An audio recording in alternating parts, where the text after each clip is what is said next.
Good morning, netizens. So, ayan na nga, magluto na tayo ng tuna. Mag-init pala. Magagalit na naman yung iba.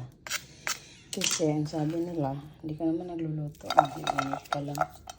So, iuna nga natin itong ating sibuyas para nang siya ay maanghangan sa kanyang mga sinasabi. Basher lang siya, guys, pero napakalaking tulong niya sa atin.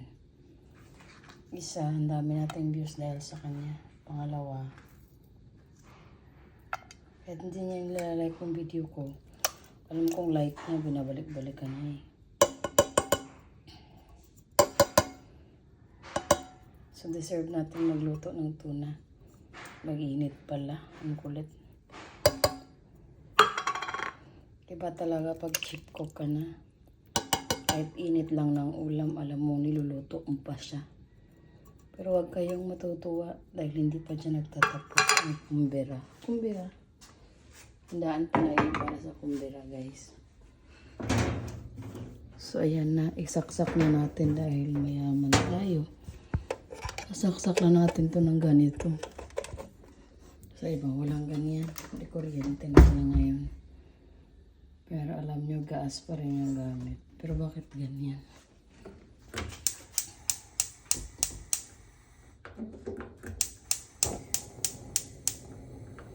Hindi talaga yan niluluto, guys. Init lang yan. Kasi aantayin lang natin siya kung matapos-tapos. So sabi nila yung magluto kung ang kalat-kalat ko daw. Malamang. Makalat talaga pag magluto ka. Ay, mag-init pala.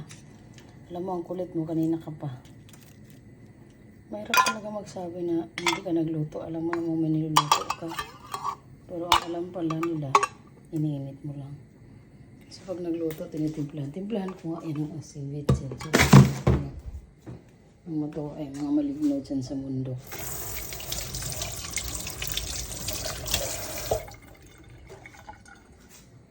Yun na nga pala, umuusok-usok na yung ating sinain. Tingnan mo, kalaki-laki lang yung sugar natin. Pero, isang cup lang yung diet ang buong pamilya dito.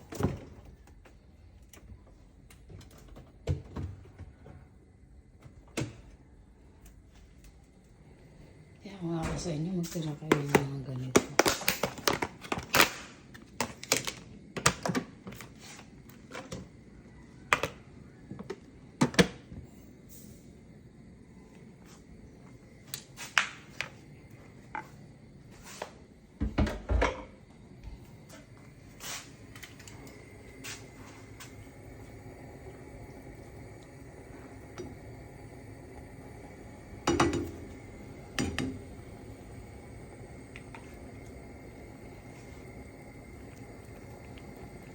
Yan na mga mare, pulo na.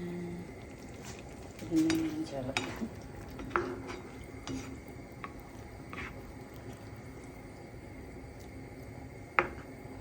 Grabe, nakakapagod talaga magluto ng ulam. Lalo na pag wala kang budget.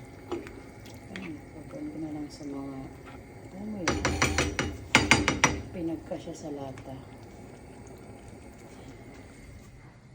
So, bye na guys. Ang daming chika.